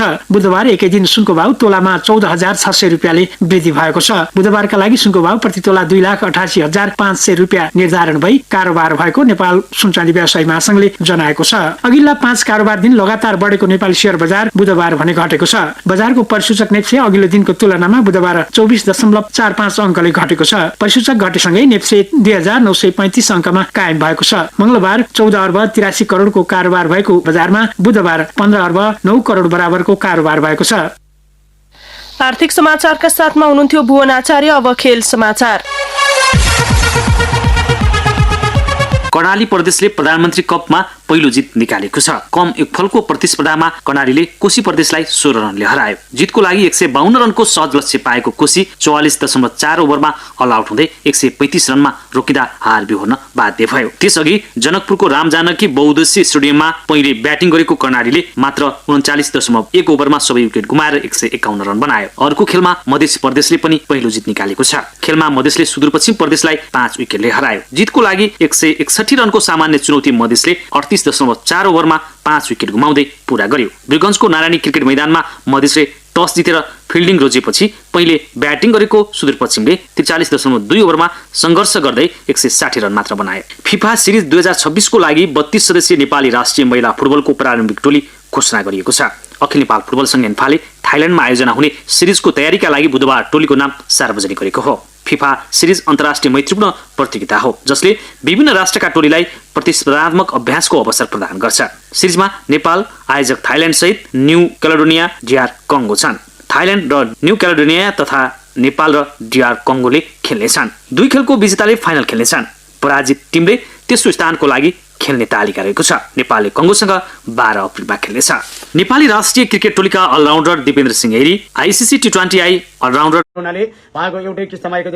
वरियतामा चौथो स्थानमै यथावत रहेका छन्। ICCले मंगलबारसम्मको अपडेट राखी बुधबार अद्यावधि गरेको नयाँ वरियता अनुसार दिपेन्द्र लगातार 5औं साता पनि चौथोमै रहेका छन्। ICC T20 विश्वकपको सोमो चरणमा गरेको प्रदर्शनपछि दिपेन्द्रको वरियता सुधार भएर 6औंबाट चौथोमा उक्लिएका थिए। दिपेन्द्रले T20 विश्वकपमा नेपालका लागि सर्वाधिक 169 रन बनाएका थिए भने बलिङमा 2 विकेट लिएका थिए। अलराउन्डर वरियताको शीर्ष स्थानमा जिम्बाब्वेका सिकन्दर राजा यथावत छन्। खेल समाचारका साथमा हुनुहुन्थ्यो अजय बम। अब मौसम आगामी 24 घण्टामा कोशी र गण्डकी प्रदेशको पहाडी र हिमाली भूभाग तथा बागमती प्रदेशको हिमाली भूभागको 1-2 स्थानमा मेघगर्जन छट्याङ सहित हल्का वर्षा र हिमपातको सम्भावना रहेको मौसम पूर्वानुमान महाशाखाले जनाएको छ। गत 24 घण्टामा देशका 5 प्रमुख शहरमा रेकर्ड गरिएको तापक्रम र वर्षाको विवरण यस प्रकार रहेको छ। धनकुटाको अधिकतम तापक्रम 24.7 डिग्री सेल्सियस, न्यूनतम 11.4 डिग्री सेल्सियस। काठमाडौँको अधिकतम 25.2 डिग्री सेल्सियस, न्यूनतम 11.2 डिग्री सेल्सियस। वर्षा 0.6 मिलिमिटर। पोखराको अधिकतम 26 डिग्री सेल्सियस, न्यूनतम 12.9 डिग्री सेल्सियस। वर्षा 2.2 मिलिमिटर। वीरेन्द्रनगरको अधिकतम 30.1 डिग्री सेल्सियस, न्यूनतम 13.5 डिग्री सेल्सियस। दिपालको अधिकतम 32 डिग्री सेल्सियस, न्यूनतम 12.3 डिग्री सेल्सियस। अनुसार भोलि बिहिबार ज्येष्ठ सदस्य केसीले प्रतिनिधि सभाका नवनिर्वाचित बाँकी 274 जना सदस्यलाई शपथ गराउनुहुनेछ। नयाँ सभामुखको निर्वाचन नभएसम्म ज्येष्ठ सदस्य केसीले संसद बैठकको अध्यक्षता गर्नुहुनेछ। प्रतिनिधि सभाका ज्येष्ठ सदस्य अर्जुन नरसिंह केसीले सिंहदरबार स्थित संघीय संसद सचिवालयमा कार्यभार शुरू गर्नुभएको छ। राष्ट्रपति रामचन्द्र पौडेलले निर्वाचन मार्फत जनताले प्रकट गरेको स्वतन्त्रता, सामाजिक न्याय, सुशासन र समृद्धिको आकांक्षा पूरा गर्ने ठूलो दायित्व अब जनप्रतिनिधिहरूको काँधमा आएको बताउनु भएको छ। निर्वाचन आयोग नेपालले आज काठमाडौँमा आयोजना गरेको विशेष कार्यक्रमलाई सम्बोधन गर्नुहुँदै राष्ट्रपति पौडेलले लोकतन्त्रमा राजनीतिक विचार र मतहरू फरक हुनु स्वाभाविक भए पनि राष्ट्र निर्माणको महाअभियानमा सबैको एकबद्धता हुनुपर्नेमा जोड दिनुभयो। राष्ट्रपति पौडेलले संघीय लोकतान्त्रिक गणतन्त्रको मूल मर्म नै जनताको जीवनस्तरमाथि उठाउने रहेको उल्लेख गर्दै मुलुकलाई समृद्ध बनाउने कार्यमा एकजुट भएर लाग्न सबैमा हार्दिक आह्वान समेत गर्नुभयो। संयुक्त राज्य अमेरिकाका दक्षिण तथा मध्य एसियाली मामिला सम्बन्धी अमेरिकी विशेष दूत सर्जियो गोरले राष्ट्रिय स्वतन्त्र पार्टी राष्ट्रपाका सभापति रवि लामिछानेलाई बधाई दिनुभएको छ। विशेष दूत गोरले आज टेलिफोन गरी निर्वाचनमा प्राप्त जितका लागि राष्ट्रपालाई बधाई दिनुभएको नेपाल स्थित अमेरिकी दूतावासले जनाएको छ। टेलिफोन वार्ताका क्रममा उहाँले अमेरिका नेपालको नयाँ सरकारसँग सहकार्य गर्दै आर्थिक साझेदारी सुदृढीकरण गर्न र दुई देश बीचको मित्रतालाई अझ गहिरो बनाउन उत्सुक रहेको उल्लेख गर्नुभएको छ। चालू आर्थिक वर्षको प्रथम 7 महिनामा 1 खर्ब 23 अर्ब 67 करोड रुपियाँ बराबरको पेट्रोलियम पदार्थ आयात भएको छ। वीरगञ्ज भन्सार कार्यालयका अनुसार गत आर्थिक वर्षको सोही अवधिको तुलनामा चालू आर्थिक वर्षमा इन्धन आयात बढेको छ। पेट्रोलियम पदार्थको आयातबाट 52 अर्ब 15 करोड रुपियाँ राजस्व सङ्कलन भएको छ। मध्यपूर्व क्षेत्रमा भएको युद्धका कारण त्यसको प्रत्यक्ष असर नेपालको पर्यटन क्षेत्रमा पनि परेको छ। अमेरिका, युरोप लगायतका देशहरूबाट नेपाल आउने पर्यटकहरूको धेरैजसो ट्रान्जिट स्थान दुबई, कतार रहेको र ती स्थान युद्धका कारण प्रभावित हुँदा पर्यटकीय सिजन भए पनि पर्यटकहरूको संख्यामा कमी आएको पोखराका पर्यटन व्यवसायीहरू बताउँछन्। पोखराबाट संवाददाता गौरव त्रिपाठीको यो रिपोर्ट। मध्यपूर्वमा जारी तनावका कारण अन्तर्राष्ट्रिय हवाई उडान प्रभावित हुँदा पर्यटकीय राजधानी पोखरामा पर्यटक आगमन घट्दै गएको छ। अमेरिका, इजरायल र इरान बीच तनाव बढ्दै जाँदा दोस्रो मुख्य पर्यटकीय सिजनमै पोखरामा पर्यटक आगमन घट्दै गएको सरकारवालाहरूले बताएका छन्। खास गरी युरोप र अमेरिकाबाट आउने पर्यटकको मुख्य ट्रान्जिट दुबई, कतार र साउदी अरेबिया युद्ध प्रभावित हुँदा पर्यटक आगमन प्रभावित भएको उनीहरूको भनाइ छ। पोखरा आउने पर्यटकहरूले धमाधम होटल, ट्राभल र ट्रेकिङ बुकिङ रद्द गरिरहेको पोखरा भ्रमण वर्षका संयोजक गोपी भट्टराई बताउनुहुन्छ। नेपाल आउने कतार, दुबई त्यो ट्रान्जिटलाई नै बढी युज गर्ने र युरोपबाट पनि अहिले नेपालमा आउने भनेको एडभेन्चर टुरिज्म र ट्रेकिङ एक्सपेडिसनको लागि र हाम्रो मनोरम दृश्य मनाउनेहरू विशेष गरी युरोपबाट आउनेहरू त्यही रुट हुँदै आउने कारण र नेपालीहरू पनि अत्याधिक मात्रामा यो बेलामा नेपालमा विभिन्न ठाउँमा जानुपर्छ भन्ने मान्छेहरूको सबै 28 घण्टा 24 घण्टा फ्लाइटमा उडेर जहाँबाट उड्नु भएको छ वहीँ फर्किनु भएको छ। युद्धको कारण ग्यास र इन्धन अभावले पोखरामा व्यवसायहरू पनि समस्यामा पर्न थालेका छन्। होटल एसोसिएसन पोखरा नेपालका अध्यक्ष लक्ष्मण सुवेदीले अन्नपूर्ण पदयात्राको दोस्रो ठूलो सिजनमा समेत अपेक्षाकृत पर्यटकहरू नआएको बताउनुभयो। अन्नपूर्ण पदयात्रामा जाने मार्च, अप्रिल, मे भनेको दोस्रो सिजनको रूपमा हामी लिन्छौँ। तर अहिलेको मध्यपूर्वको जुन अवस्था छ त्यसले गर्दा नेपालमा युरोपियन पर्यटक र अमेरिकन पर्यटकहरू पदयात्राको लागि आउनुहुन्छ र यो द्वन्द्वको कारणले गर्दा अमेरिकन पर्यटकहरू एकदमै न्यून। पोखरामा पर्यटन क्षेत्रमा मात्रै 600 अर्बको लगानी रहेको छ। अमेरिका र इरान बीचको युद्धका कारण पोखरामा पर्यटकीय गतिविधिका लागि हुने अग्रिम बुकिङहरू रद्द भइरहेको पर्यटन व्यवसायी नेत्र पौडेल बताउनुहुन्छ। एसियामा लडाईँ भइरहेछ। इरान, अमेरिका र इजरायलसँगको लडाईँले गर्दा जहाजहरू क्यान्सल भएको अवस्था छ। त्यो अवस्थामा हाम्रा होटलका, ट्राभलका, ट्रेकिङका सबै बुकिङहरू रद्द हुने क्रम बढेको देखिन्छ। पोखरामा दैनिक 40,000 पर्यटक राख्न सक्ने क्षमताका होटलहरू रहेका छन्। कोरोना भाइरसको महामारीपछि बिस्तारै लयमा फर्कँदै गएको नेपालको पर्यटन व्यवसाय मध्यपूर्वमा बढ्दो तनावले फेरि प्रभावित हुने देखिएको छ। नेपाल एलपी ग्यास उद्योग संघका अध्यक्ष दिवान चन्दले अभाव हुने आशंकामा घर घरमा ग्यास सञ्चय गर्न थालेपछि ग्यासको माग बढी भएको जानकारी दिनुभएको छ। ग्यासको आयात बढेकाले अभाव क्रमशः घट्दै गएको उहाँले बताउनुभयो। आधा सिलिन्डर बेच्न थाले थालेपछि ग्यासको आपूर्ति सहज बन्दै गएको उहाँको भनाइ छ। अत्यावश्यक पर्नेले मात्र आधा सिलिन्डर लाने र अन्यले भरि आएपछि मात्र लाने भनेर फर्कने गरेको उहाँले बताउनुभयो। नेपाल आयल निगमका प्रवक्ता मनोज ठाकुरले ग्यासको आयात नियमित भइरहेकाले अभाव कम हुँदै गएको जानकारी दिनुभयो। कान्ति लोकपथ अन्तर्गत मकवानपुरको बकैया गाउँपालिका 11 घट्टे पाखामा आज बिहान ट्रक दुर्घटना हुँदा एकजनाको मृत्यु भएको छ भने एकजना घाइते भएका छन्। जिल्ला प्रहरी कार्यालयका अनुसार वीरगञ्ज महानगरपालिका 32 का 20 वर्षीय सन्तोष यादवको मृत्यु भएको हो। गम्भीर घाइते भएका सो स्थानका ट्रक चालक 33 वर्षीय कृष्ण यादवलाई उपचारका लागि चितवन पठाइएको प्रहरीले जनाएको छ। राष्ट्रिय गौरवको आयोजना कर्णाली करिडोर अन्तर्गत सडक सुधारसँगै कालोपत्र निर्माण कार्य तीव्र गतिमा अघि बढेको छ। गत वर्ष पहिलो पटक कालोपत्रका लागि 3 अर्ब रुपैयाँ भन्दा बढीको ठेक्का भएपछि निर्माण कार्यले गति लिएको हो। सडक विभाग अन्तर्गत उत्तर दक्षिण व्यापारिक मार्ग विस्तार आयोजना, खुलालु सरिलल्ला सडक आयोजना कोल्टीका अनुसार करिडोरको 50 किलोमिटर सडक खण्डमा कालोपत्र सहित सुधार कार्य सुरु गरिएको छ। आयोजना प्रमुख सुन्दर लामाका अनुसार उक्त खण्ड 2 प्याकेज 20 मा विभाजन गरी ठेक्का सम्झौता गरिएको हो। मिथिला क्षेत्रमा आज बिहान उदाउँदो सूर्यलाई अर्घ दिँदै यसपालिको वासन्ती छठ पर्व व्रतालुले सम्पन्न गरेका छन्। हिजो साँझ अस्ताउँदो सूर्यलाई पहिलो अर्घ दिएका व्रतालुले आज बिहान सूर्योदय भएसँगै दोस्रो अर्घ दिएर पर्व सम्पन्न गरेका हुन्। मिथिलामा वासन्ती छठलाई बोलीचालीमा चैती छठ भनिन्छ। आम नागरिकमा सचेतनाको अभाव तथा लापरवाहीले गर्दा कर्मियामा वन डढेलोका घटना बढी हुने गरेका छन्। वन डढेलोले वन्यजन्तु, जडीबुटी, पानीका स्रोत तथा मानव बस्तीमा ठूलो जनधनको क्षति समेत पुग्ने गरेको छ। हरेक वर्ष पाल्पाका पनि धेरै स्थानमा डढेलोका कारण ठूलो आर्थिक तथा मानवीय क्षति हुने गरेको छ। पाल्पाबाट संवाददाता विष्णु खनालको यो रिपोर्ट। गर्मीयाम सुरु भएसँगै पाल्पामा वन डढेलोका घटना सुरु हुन थालेका छन्। केही दिन अगाडि मात्रै रैनादेवी छहराको भुवन पोखरी डाँडा गाउँको जंगलमा डढेलो लाग्यो। गाउँपालिकाको दमकलको सहयोगले आगो नियन्त्रण हुँदा बस्ती जोगियो। वन आफ्नो सम्पत्ति भएकाले संरक्षणमा जोड दिनुपर्ने बताउनुहुन्छ सत्यवतीकी कविता खनाल। वन डढेलोले खानपानका मूल पुल्ने सुके वन सम्पत्ति हो, त्यसलाई संरक्षण गरियो भने देशमा विकास निकास त्यहीबाट बन्छ। डढेलो नियन्त्रण गर्नका लागि स्थानीय सरकार, सुरक्षा निकाय, वन उपभोक्ता समिति तथा वन कार्यालयले योजना सहित काम गर्नुपर्ने हुन्छ। मानिसकै लापरवाहीले डढेलो लाग्ने गरेको बताउनुहुन्छ अर्का स्थानीय टीकाराम पोखरेल। धेरै लापरवाही भएको छ। जति डढेलो लाग्छ मान्छेबाट लागेको छ, सम्बन्धित निकाय राज्यका अंगहरू लाग्न पर्छ। गत वर्ष जिल्लामा राष्ट्रिय र सामुदायिक वन गरी 57 वटा वन डढेलोको घटना हुँदा 1152 हेक्टर क्षेत्रफल वन डढेलोले सखाप भएको थियो, जसमा 2 दर्जन बढी घरपालुवा जनावर मर्दा 2 घरगोठ पूर्ण क्षति भएको थियो। एकजनाको डढेलो नियन्त्रण गर्ने क्रममा मृत्यु समेत भएको डिभिजन वन कार्यालय पाल्पाले जनाएको छ।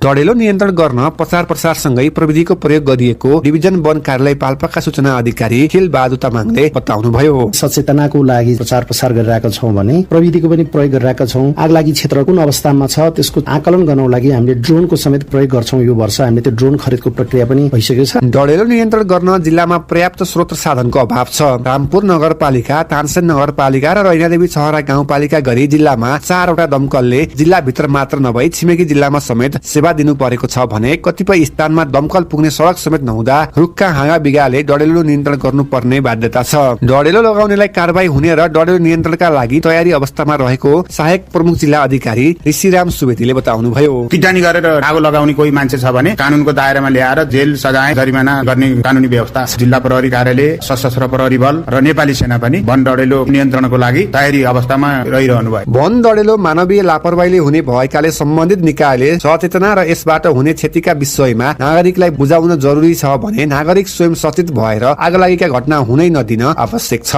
विष्णु खनाल, रेडियो नेपाल, पाल्पा।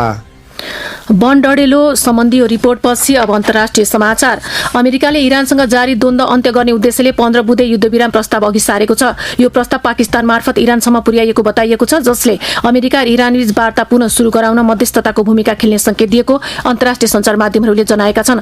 यसैबीच अमेरिका मध्यपूर्व क्षेत्रमा आफ्नो सैन्य उपस्थिति थप सुदृढ बनाउने तयारीमा देखिएको छ। करिब 50,000 सैनिक पहिले नै क्षेत्रमा तैनात रहेका बेला थप करिब 1,000 सैनिक पठाउने तयारी गरिएको छ। साथै समुद्री सैनिकहरूको ठूलो संख्या पनि परिचालन गरिँदैछ। यसलाई भविष्यमा आवश्यक निर्णय लिन लचिलोपन कायम राख्ने रणनीतिकका रूपमा हेरिएको छ। यद्यपि कूटनीतिक प्रयास तीव्र बने पनि परिस्थिति जटिल नै रहेको विज्ञहरूले जनाएका छन्। इरानले अमेरिकासँग कुनै औपचारिक वार्ता भइरहेको दाबी अस्वीकार गरेको छ। अर्कोतर्फ अमेरिकाले भने वार्ता भइरहेको संकेत दिएको छ, जसले दुवै पक्षबीच अविश्वास अझै गहिरो रहेको देखाउँछ। मध्यपूर्वको महत्वपूर्ण जलमार्ग हर्मुज जलडमरू मध्ये तनावको केन्द्र बनेको छ। इरानले यस मार्गमा नियन्त्रण कडा बनाएपछि अन्तर्राष्ट्रिय व्यापार प्रभावित भएको छ भने इन्धनको मूल्य पनि तीव्र रूपमा बढेको छ। यसले विश्व अर्थतन्त्रमा समेत असर पार्ने चिन्ता बढाएको छ। र इरानसँग युद्ध जारी रहँदा अमेरिकाले मध्यपूर्वमा ठूलो संख्यामा सेना पठाउने तयारी गरेको छ। अमेरिकी रक्षा मन्त्रालय पेन्टागनले इरान नजिक मध्यपूर्वी क्षेत्रमा तैनात गर्ने गरी ठूलो संख्यामा एयरबोर्न सैनिक पठाउने तयारी गरेको अन्तर्राष्ट्रिय सञ्चार माध्यमहरूले जनाएका छन्। अमेरिकी अखबार द न्यूयोर्क टाइम्सका अनुसार पेन्टागनले 82औं एयरबोर्न डिभिजन अन्तर्गतका 2000 बढी सैनिकहरू मध्यपूर्व पठाउने तयारी गरेको छ। यी सैनिकहरू राष्ट्रपति डोनाल्ड ट्रम्पलाई थप सैन्य विकल्प उपलब्ध गराउने उद्देश्यले पठाइँदैछ, पेन्टागनका एक अधिकारीले टाइम्ससँग भनेका छन्। अन्तर्राष्ट्रिय समाचार संस्था एसोसिएट प्रेस एपीले 1000 भन्दा बढी सैनिक छिट्टै मध्यपूर्व पठाउने अमेरिकाको तयारी रहेको उल्लेख गरेको छ। अब मौसम। हाल देशमा पश्चिमी वायुको साथै स्थानीय वायुको आंशिक प्रभाव कायम रहेको मौसम पूर्वानुमान महाशाखाले जनाएको छ। आज दिउँसो कोशी र गण्डकी प्रदेशका पहाडी तथा हिमाली भूभागका केही स्थानमा तथा अन्य प्रदेशका 1-2 स्थानमा गर्जन र चट्याङ सहित हल्का पानी र हिउँ पर्ने सम्भावना छ। साथै महाशाखाले वर्षा, चट्याङ र हिमपातका कारण हुन सक्ने जोखिमप्रति सतर्कता अपनाउन सर्वसाधारणलाई अनुरोध पनि गरेको छ। संयुक्त राज्य अमेरिका स्थित एक संस्थाद्वारा गरिएको HE उच्च शिक्षा र्याङ्किङमा विश्वभरका 95 देशका 507 विश्वविद्यालय मध्ये काठमाडौँ विश्वविद्यालय 122औं स्थानमा परेको हो। काठमाडौँ विश्वविद्यालय शैक्षिक उत्कृष्टता निर्देशनालय प्रमुख प्राध्यापक डाक्टर हेमराज काफ्लेले प्रतिवेदनले विश्वविद्यालयको संस्थागत सञ्चालनबारे महत्त्वपूर्ण अन्तर्दृष्टि प्रदान गरेको बताउनुभयो। विश्व क्षयरोग दिवस आज नेपालमा पनि विभिन्न चेतनामूलक कार्यक्रम गरी मनाइएको छ। सन् 2035 सम्ममा क्षयरोग नियन्त्रण गर्ने र सन् 2050 सम्ममा नेपाललाई क्षयरोग मुक्त बनाउने लक्ष्य हासिल गर्ने प्रतिबद्धताका साथ दिवस मनाइएको राष्ट्रिय क्षयरोग केन्द्रका निर्देशक डाक्टर भुवन पौडेलले जानकारी दिनुभयो। उहाँले नेपालमा अझै पनि 42% क्षयरोगका बिरामीहरू उपचारको पहुँच बाहिर रहेको बताउनुभयो। डाक्टर पौडेलले अधिकांश बिरामीमा रोग लुकाउने, परीक्षण नगर्ने, बरु उनीहरूबाट रोग सर्ने प्रवृत्ति देखिएको, प्रविधिको प्रयोग गर्न नसक्दा परीक्षणमा पनि समस्या भएको बताउनुभयो। राष्ट्रिय गौरवका आयोजना कर्णाली कोरिडोर अन्तर्गत सड़क सुधारसँगै कालोपत्र निर्माण कार्य तीव्र गतिमा अघि बढेको छ। गत वर्ष पहिलो पटक कालोपत्रका लागि 3 अर्ब रुपियाँ भन्दा बढीको ठेक्का भएपछि निर्माण कार्यले गति लिएको हो। सड़क विभाग अन्तर्गत उत्तर दक्षिण व्यापारिक मार्ग विस्तार आयोजना, खुलालु सरिसल्ला सड़क आयोजना कोल्टीका अनुसार कोरिडोरको 50 किलोमिटर सड़क खण्डमा कालोपत्र सहित सुधार कार्य सुरु गरिएको छ। आयोजना प्रमुख सुन्दर लामाका अनुसार उक्त खण्ड 2 प्याकेजमा विभाजन गरी ठेक्का सम्झौता गरिएको जानकारी दिनुभयो। अब अन्तर्राष्ट्रिय समाचार। कोलम्बियामा वायुसेनाको एउटा विमान उडेको केही बेरमै दुर्घटना हुँदा कम्तीमा 66 जनाको मृत्यु भएको छ। घटनामा धेरै मानिस घाइते भएका छन्। वायुसेनाका कमान्डर कार्लोस फेर्नान्डो सिल्भा रोएडाका अनुसार उक्त विमानमा 114 सैनिकहरू र चालक दलका 11 जना सवार थिए। अमेरिकामा निर्मित उक्त C-130 हर्क्युलिस विमान देशको दक्षिणी भेगमा पुएर्टो लेगिसामो शहर नजिकै दुर्घटनाग्रस्त भएको थियो। कोलम्बियाका रक्षा मन्त्री पेड्रो सान्चेजका अनुसार सैनिकहरूलाई लिएर पुएर्टो लेगिसामोबाट उड्दै गर्दा उक्त विमान दुर्घटनामा परेको हो। दुर्घटनास्थल पेरुको सीमा नजिकै छ। एक सैन्य स्रोतले समाचार संस्था AFP-लाई बताए अनुसार मृतकहरूमध्ये 58 सैनिक, वायुसेनाका 6 कर्मचारी र 2 प्रहरी अधिकारी छन्। अमेरिकाले 5 दिनका लागि युद्ध विराम घोषणा गरेको केही घण्टामै इजरायली अमेरिकी संयुक्त आक्रमणले इरानका 2 ग्यास सुविधा र पाइपलाइनलाई लक्षित गरेको इरानी मिडियाले जनाएको छ। फार समाचार समितिका अनुसार मध्य इरानमा रहेका ग्यास प्रशासन भवन र इस्फहानको काव्य स्ट्रिटमा रहेको ग्यास प्रेसर रेगुलेसन स्टेशन आंशिक रूपमा क्षतिग्रस्त भएको छ। देशको दक्षिण पश्चिममा रहेको खोर्रम शहर पावर प्लान्टको ग्यास पाइपलाइन पनि आक्रमणको निशानामा परेको बताइएको छ। तर स्थानीय गभर्नरले पूर्वाधार सामान्य रूपमा सञ्चालनमा रहेको र ग्यास आपूर्तिमा अवरोध नभएको पुष्टि गरेका छन्। यसअघि अमेरिकी राष्ट्रपति डोनाल्ड ट्रम्पले इरानसँग सम्बन्धित ऊर्जा पूर्वाधारमा आक्रमण गर्ने धम्की दिनुभएको थियो। तर हिजो अचानक प्रतिक्रिया परिवर्तन गर्दै सबै कुरा धेरै राम्रो भइरहेको छ भन्नुभएको थियो। तर इरानी मिडियाले युद्ध अन्त्य वा वार्ताको कुनै संकेत नभएको उल्लेख गरेको छ। अब आर्थिक समाचार भुवन आचार्यबाट। यस आर्थिक समाचारको साथमा नेपाल बैंक लिमिटेड, नेपालको पहिलो बैंक। राष्ट्रिय योजना आयोगले 16औं पञ्चवर्षीय योजना कार्यान्वयन कार्ययोजना मंगलबार सार्वजनिक गरेको छ। आर्थिक वर्ष 2081-82 देखि 2085-86 सम्मको 5 वर्षीय सौर योजनामा उल्लेखित रणनीति, नीति र कार्यक्रमलाई स्पष्ट जिम्मेवारी, समय सीमा र नतिजासँग जोड्दै कार्यान्वयनलाई नतिजामुखी बनाउने उद्देश्य सहित योजना आयोगले कार्यान्वयन कार्ययोजना कार्यान्वयनमा ल्याएको हो। कार्यान्वयन कार्ययोजनामा आर्थिक, सामाजिक, भौतिक पूर्वाधार, सुशासन, समृद्धि र न्याय जस्ता मुख्य क्षेत्रहरूलाई आधार मानेर प्रत्येक क्षेत्रमा रूपान्तरणकारी रणनीति, लक्ष्य, सूचक र विद्यमान अवस्थाको विश्लेषण समेटिएको छ। त्यस्तै प्रत्येक विषयगत क्षेत्रमा उद्देश्य, रणनीति, कार्यनीति, प्रमुख कार्यक्रम तथा क्रियाकलापलाई स्पष्ट रूपमा वर्गीकरण गरिएको छ। आर्थिक वर्ष 2085-86 भित्र मुलुकको अर्थतन्त्रको आकार 103 खर्ब हाराहारी पुर्याउन करिब 112 खर्ब लगानी आवश्यक पर्ने गरी 16औं पञ्चवर्षीय आवधिक योजना हाल कार्यान्वयनमा रहेको छ। 16औं पञ्चवर्षीय आवधिक योजनाले राखेको लक्ष्य अनुसारको वृद्धि दर हासिल भई मुलुकको अर्थतन्त्र विस्तार हुँदा योजनाको अन्तिम वर्ष मुलुकको जीडीपी को आकार 100 खर्ब नगाउने लक्ष्य रहेको छ। आगामी आर्थिक वर्ष 2083-84 का लागि संघीय सरकारबाट समपूरक र विशेष अनुदानका लागि प्रदेश र स्थानीय तहबाट करिब 3500 आयोजनाहरूको प्रस्ताव परेको छ। स्थानीय तहबाट 3358 र प्रदेशबाट 140 आयोजना तथा कार्यक्रमको प्रस्ताव परेको योजना आयोगले जनाएको छ। राष्ट्रिय योजना आयोगले जनाएको छ। आयोगले आगामी आर्थिक वर्षका लागि संघीय समपूरक र विशेष अनुदान अन्तर्गत कार्यान्वयन हुने योजना तथा कार्यक्रमका लागि माघ मसान्तभित्र प्रस्ताव पेश गर्न भनेको थियो। आयोगका सहायक प्रवक्ता डाक्टर दिवाकर लुइटेलले हाल आयोगमा प्राप्त योजना तथा कार्यक्रमको लागत अनुमान तथा विश्लेषण एवं छनौटको काम भइरहेको उल्लेख गर्नुभयो। आयोगले आगामी आर्थिक वर्षका लागि यी शीर्षकको अनुदान लिन 2820 नयाँ र 678 वटा क्रमागत योजना र कार्यक्रमहरूको प्रस्ताव परेको छ। नयाँ योजना तथा कार्यक्रमतर्फ विशेष अनुदान लिन 1464 र समपूरक अनुदान लिन 1356 वटा प्रस्ताव परेको योजना आयोगले जनाएको छ। महिला उद्यमीहरूले उत्पादन गरेका सामग्रीहरूको बजार प्रवर्धनमा सहयोग पुर्याउने उद्देश्यले 9औं अन्तर्राष्ट्रिय महिला उद्यमी व्यापार मेला आयोजना हुने भएको छ। ललितपुरमा यही चैत 20 देखि 22 गतेसम्म व्यापार मेलाको आयोजना हुन लागेको हो। महिला उद्यमशीलता प्रवर्धनका लागि महिला उद्यमी महासंघ नेपालद्वारा मेला आयोजना गर्न लागि महासंघद्वारा आयोजित पत्रकार सम्मेलनमा अध्यक्ष दर्शना श्रेष्ठले जानकारी दिनुभयो। मेलामा 7 प्रदेशका महिला उद्यमीहरूले आफ्ना मौलिक उत्पादनहरू प्रदर्शन गर्नेछन्। मेलामा 300 महिला उद्यमीले 140 स्टलहरू मार्फत आफ्ना उत्पादनहरूको प्रदर्शन तथा बिक्री गर्ने अध्यक्ष श्रेष्ठले जानकारी दिनुभयो। अब खेल समाचार अजय बमबाट।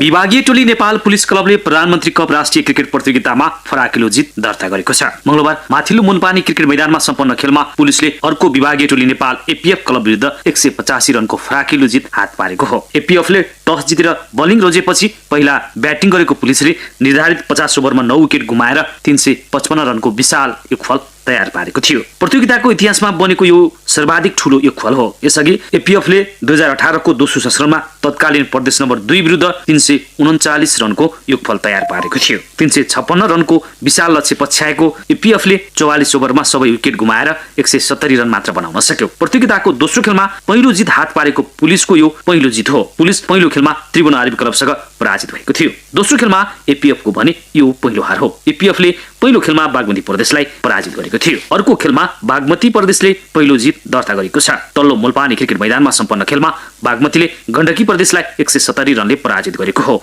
295 रनको लक्ष्य पछ्याएको गण्डकीले खराब ब्याटिङ गर्दा 31.5 ओभरमा 124 रनमै अल आउट भयो। त्यसअघि टस जितेर गण्डकीले बलिङ रोजेपछि पहिला ब्याटिङ गरेको बागमतीले निर्धारित 50 ओभरमा 8 विकेट गुमाएर 294 रनको योगफल तयार पारेको थियो। दोस्रो खेल पहिलो जित हात पारेको बागमतीको 2 खेलमा 2 अङ्क भएको छ। पहिलो खेल खेलेको गण्डकीले हारबाट प्रतियोगिता सुरुवात गरेको छ। प्रतियोगितामा 3 विभागीय टोली र 7 प्रदेश गरी जम्मा 10 टोलीको सहभागिता रहेको छ। प्रतियोगिताको विजेताले नगद 10 लाख पाउँदा उपविजेताले 5 लाख प्राप्त गर्नेछन्। अब मौसम। आगामी 24 घण्टामा कोशी, बागमती, गण्डकी र कर्णाली प्रदेशको पहाडी तथा हिमाली भूभागका थोरै स्थानहरूमा तथा बाँकी हिमाली तथा पहाडी भूभागका 1-2 स्थानमा मेघगर्जन, चट्याङ सहित हल्का वर्षा र हिमपातको सम्भावना रहेको मौसम पूर्वानुमान महाशाखाले जनाएको छ। गत 24 घण्टामा देशका 5 प्रमुख शहरमा रेकर्ड गरिएको तापक्रम र वर्षाको विवरण यस प्रकार छ। धनकुटाको अधिकतम 22.7 डिग्री सेल्सियस, न्यूनतम 14.9 डिग्री सेल्सियस, वर्षा 0.3 मिलिमिटर। काठमाडौँको अधिकतम 24.5 डिग्री सेल्सियस, न्यूनतम 13.3 डिग्री सेल्सियस, वर्षा फाटफुट। पोखराको अधिकतम 25 डिग्री सेल्सियस, न्यूनतम 13.5 डिग्री सेल्सियस, वर्षा 40.4 मिलिमिटर। वीरेन्द्रनगरको अधिकतम 29.2 डिग्री सेल्सियस, न्यूनतम 12 डिग्री सेल्सियस र दिपायलको अधिकतम 30.5 डिग्री सेल्सियस, न्यूनतम 13.6 डिग्री सेल्सियस। राष्ट्रिय स्वतन्त्र पार्टीद्वारा शपथ समारोहपछि संसदीय दलको नेता चयन सम्बन्धी छलफलका लागि बैठक आह्वान। विश्व क्षयरोग निवारण दिवस नेपालमा पनि विभिन्न कार्यक्रम गरी मनाइँदै नेपालका 42% क्षयरोगी अझै उपचार बाहिर। इरानी ऊर्जा पूर्वाधारमा 5 दिनका लागि आक्रमण स्थगित भएको अमेरिकी राष्ट्रपतिको भनाई। इरानद्वारा सो कुरा अस्वीकार। र दक्षिणी प्रशान्त महासागरको टोङ्गा नजिकै शक्तिशाली भूकम्प, तटीय क्षेत्र खाली गराउन स्थानीय प्रशासनद्वारा चेतावनी जारी। राष्ट्रिय स्वतन्त्र पार्टीको संसदीय दलको नेता सम्बन्धी विषयमा निर्णय गर्न पार्टी केन्द्रीय समितिको बैठक पर्सि 12 गते बिहिबार बस्ने भएको छ। पर्सि अपराह्न 2 बजे प्रतिनिधि सभा सदस्यहरूको शपथ समारोह हुँदैछ। शपथ समारोहपछि अपराह्न 4 बजे राष्ट्रिय स्वतन्त्र पार्टीले आफ्नो संसदीय दलको नेता चयन सम्बन्धी छलफलका लागि बैठक बोलाएको हो। पार्टी सभापति रवि लामिछानेको अध्यक्षतामा पार्टी केन्द्रीय कार्यालय वनस्थलीमा बैठक बस्ने पार्टी प्रवक्ता मनिष झाले जानकारी दिनुभयो। सबै केन्द्रीय सदस्यलाई अनिवार्य उपस्थितिका लागि निर्देशन गरिएको सो बैठकमा विविध विषयमा छलफल हुने बताइएको छ। गत फागुन 21 गते सम्पन्न प्रतिनिधि सभा सदस्य निर्वाचनमा राष्ट्रिय स्वतन्त्र पार्टीले प्रत्यक्षतर्फ 125 र समानुपातिकतर्फ 57 सिटमा जित हासिल गरेको छ। प्रतिनिधि सभाको निर्वाचनबाट झण्डै 2/3 बहुमत सहित राष्ट्रिय स्वतन्त्र पार्टीले नयाँ सरकार बनाउने तयारी गरिरहँदा यस अघिका राजनीतिक नियुक्तिका पदहरू के हुने प्रश्न उठ्न थालेको छ। राष्ट्रिय स्वतन्त्र पार्टीका नेताहरूले अनौपचारिक रूपमा अघिल्ला सरकारहरूले गरेका राजनीतिक नियुक्तिका व्यक्तिहरूले पद त्याग गर्नुपर्ने भनी धारणा सार्वजनिक गरेपछि अहिले त्यसको पक्ष विपक्षमा बहस सुरु हुन थालेको छ। तर नयाँ जनादेश सहित आएको सरकारले राज्यका विभिन्न निकायमा आफूलाई काम गर्न सहज हुने गरी नयाँ टिम बनाउन खोज्नु स्वाभाविक भए पनि यसले संस्थागत र कानुनी जटिलता उत्पन्न गर्न सक्ने विज्ञहरूको धारणा छ। सहकर्मी सरिता खनालको एक रिपोर्ट। प्रतिनिधि सभा निर्वाचनमा झण्डै 2/3 बहुमत प्राप्त गरेको राष्ट्रिय स्वतन्त्र पार्टीले यसै साताबाट नै सरकारको नेतृत्व गर्ने निश्चित भएको छ। सरकार गठनसँगै मन्त्री छनौटको गृह कार्यमा लागिरहेको रासोपाले यसअघि राजनीतिक नियुक्ति गरिएका पदहरू खाली गराउने विषयमा पनि छलफल गरिरहेको बताइएको छ। पहिलेको सरकारका पालामा विभिन्न निकायमा राजनीतिक नियुक्ति पाएका पदाधिकारीले नयाँ सरकार गठनपछि आफै राजीनामा दिएर मार्ग प्रशस्त गर्नुपर्ने लगायतका अभिव्यक्ति रासोपाका नेताहरूबाट आइरहेका छन्। यद्यपि राजनीतिक नियुक्ति के हुन् र के होइनन् भन्ने विषयमा स्पष्ट हुनुपर्ने जानकारहरू बताउँछन्। राजनीतिक नियुक्ति पनि 2 प्रकारबाट हुने भएकाले कतिपय अवस्थामा सरकारलाई सहयोग गर्नका लागि सरकारले पदहरू खाली गराउन सक्ने पूर्व सचिव गोपीनाथ मैनाली बताउनुहुन्छ। उहाँले विगतमा पनि 2074 सालको निर्वाचनपछि 2075 सालमा सरकार गठन हुनासाथ अघिल्लो सरकारले गरेका सबै राजनीतिक नियुक्तिका पदहरू खारेज गरिएको स्मरण गर्दै सरकारले आफ्नो सहजताका लागि त्यस्ता नियुक्तिहरू खारेज गराउन सक्ने बताउनुहुन्छ। 2 प्रकारको चाहिँ राजनीतिक नीति हुन्छ। संवैधानिक परिषद बनाएर सार्वजनिक सुनवाई अथवा समिति सुनवाई भएर गरेको पद एउटा हो। अर्को सरकारले टर्म बेसको आधारबाट नियुक्ति गरेका त जस्तो राजदूतहरू अथवा संस्थान प्रमुखहरू अथवा विभिन्न संघ समितिहरू विभिन्न ठाउँमा नियुक्ति गरेको हुन्छ। दोस्रो प्रकारको पदहरूमा सरकारले आफूलाई सहयोग गर्नको लागि राजीनामा माग्नलाई सक्छ। सरकार पनि एक्जिक्युटिभ पावर भएको संस्था हो। त्यो एक्जिक्युटिभ पावर भएको संस्थाले चाहिँ निश्चित अवधिसम्म उनीहरूले धर्मसत्ताको प्रयोग गर्ने संस्थालाई जस्तो चाहिँ महाधिवक्ता अथवा योजना आयोगमा चाहिँ जुन प्रधानमन्त्री चेन्ज भएकै दिनदेखि नै पद परिवर्तन हुन्छ। त्यस्तै गरी सरकारले उहाँहरूबाट चाहिँ मलाई सहयोग गरिदेऊ भनेर भन्न सक्छ। उहाँले सहयोग गर्ने वा नगर्ने भन्ने किसिमको चाहिँ एउटा प्रश्न बाँकी रहन्छ। तर संवैधानिक निकायहरूमा हुने नियुक्ति भने विशिष्ट प्रकारको हुने भएकाले उहाँहरूले आफै सरकारलाई सहयोग गर्छौं भनेर नैतिकताले नै राजीनामा दिएर पद खाली गर्न चाहे फरक कुरा, नभए त्यसको लागि संवैधानिक प्रक्रिया पूरा गर्नुपर्ने जोखिम रहन्छ। कतिपय पदहरू जस्तै महाप्रबन्धक, गभर्नर, भूमि आयोग लगायतमा पनि निश्चित अवधि तोकेर नियुक्ति दिइने भए पनि सरकारले प्रक्रिया पुर्याएर हटाउन सक्छ। तर उनीहरूलाई उचित सुनवाईको मौका नदिने हो भने अदालतले पुनर्बहाली गर्न सक्ने जोखिम रहने भएकाले अहिले राजीनामा दिन लगाएर लामो समयसम्म ती पदहरू रिक्त राख्दा सेवा प्रवाहमा गम्भीर असर पर्न सक्छ।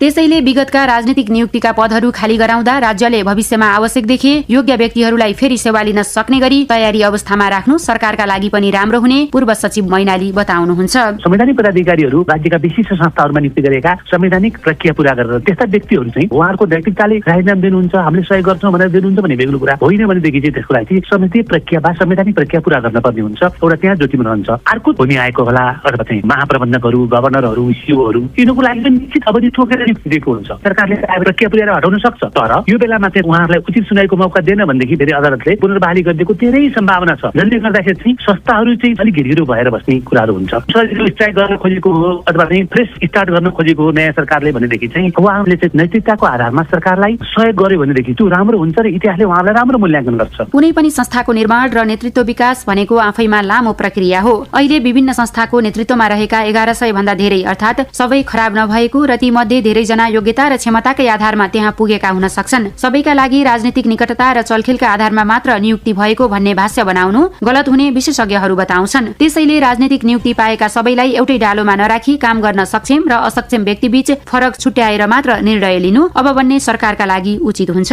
राज्यका विभिन्न निकायमा हुने नियुक्ति कानून अनुसार भएकाले त्यसमा के कसरी रिक्त गर्ने भन्ने बारे कानून र विधि पालना गरिनुपर्ने विज्ञहरूको सुझाव रहेको छ। सरिता खनाल, रेडियो नेपाल, काठमाडौँ।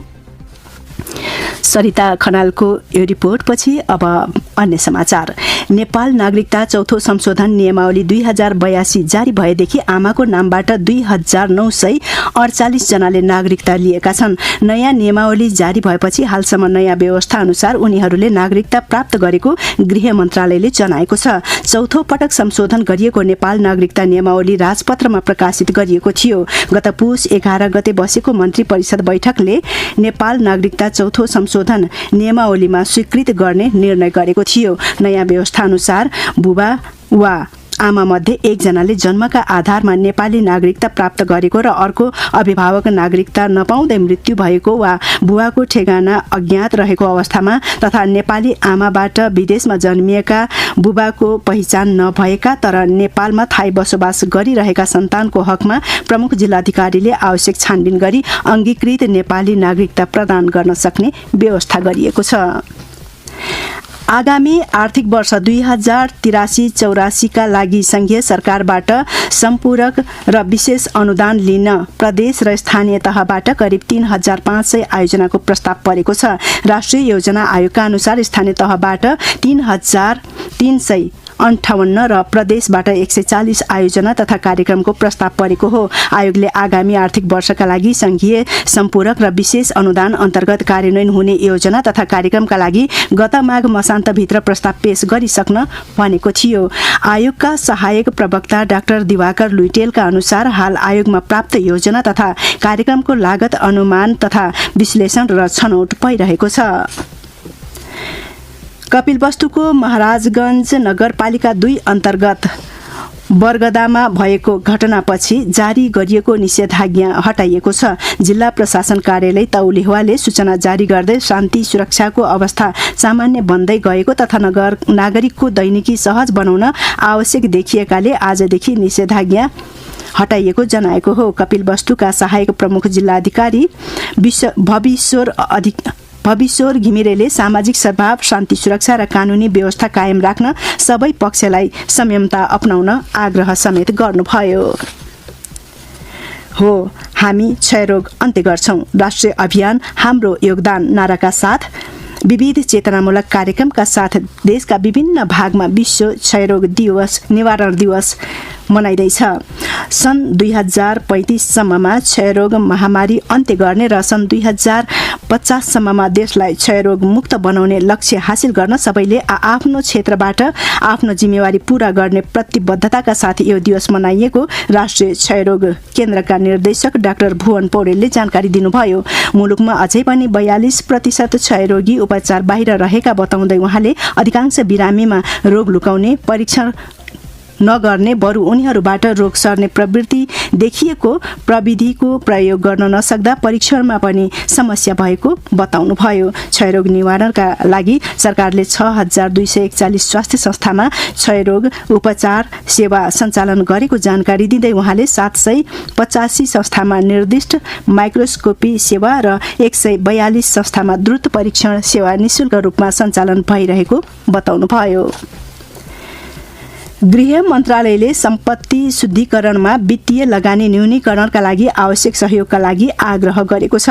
मन्त्रालयले एक प्रेस विज्ञप्ति मार्फत संयुक्त राष्ट्रसङ्घ सुरक्षा परिषदको सूचीकृत व्यक्ति समूह वा संगठनसँग सम्बन्धित प्रस्तावले सूचीकरणका लागि तोकिएको मापदण्डमा पर्न सक्ने कुनै सूचना वा मनासिब आधार प्राप्त गरेमा सोको जानकारी गोप्य रूपमा उपलब्ध गराउन आग्रह गरेको छ।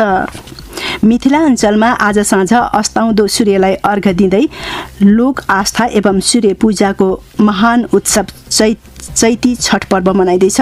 नेपाल र भारतका मिथिला क्षेत्रमा गत आइतबार चतुर्थी तिथिदेखि धार्मिक विधिपूर्वक सुरु भएको 4 दिने चैती छठ उत्सवको आज मुख्य दिन षष्ठी तिथिको साँझ विभिन्न जलाशयमा पसेर व्रतालुले अस्ताउँदो सूर्यलाई अर्घ दिँदै चैती छठ पर्व मनाइँदैछ।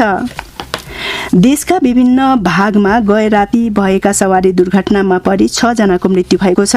केन्द्रीय प्रहरी समाचार कक्षका अनुसार मलङ्गवा नगरपालिका 4 ढाका बोर्डर स्थित सडकमा सोमबार राति भएको दुर्घटनामा एक चितवनको रत्ननगर नगरपालिका 1 निपनी चोकमा ट्याङ्करले स्कुटरलाई ठक्कर दिँदा 1 जना र चितवनका इच्छा कामना गाउँपालिका 3 चुम्लिङ टारमा मिक्सचर मेसिन बोकेको गाडीले स्कुटरलाई ठक्कर दिँदा 1 जनाको मृत्यु भएको हो। यसैगरी गए राति पर्वतको फलेबास नगरपालिका 4 मुडीकुवामा जीव दुर्घटना हुँदा त्यसका चालक र डोटीको आदर्श गाउँपालिका 6 रौसेल्लामा जीव पल्टिँदा त्यसका चालक सहित सवार 2 जनाको ज्यान गएको हो।